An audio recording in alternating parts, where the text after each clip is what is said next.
श्रावण मासे हर्ष मानसी, हिरवळ दाटे चोहीकडे.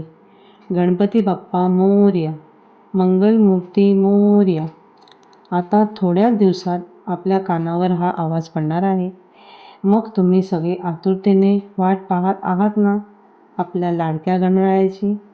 चला तर मग आज मी आपल्या गणरायाच्या नैवेद्याचा म्हणजे पूजेसाठी लागणाऱ्या प्रसादीचा लुसलुशीत शिरा कसा करायचा हे सांगणार आहे.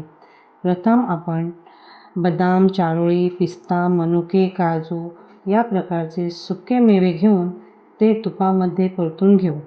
नंतर त्याच पॅनमध्ये रवा परतून घेऊ. त्यातच एक पिकलेले केळे परतून घेऊ. नंतर त्यात परतवलेले सुके मेवे बारीक करून टाकू. साखर, दूध, चवीपुरते मीठ आणि पाणी घालून थोडं हलवून घेऊ. वरून इलायची पावडर टाकून झाकण ठेवू आणि 10 मिनिटे शिरा छान शिजवून घेऊ.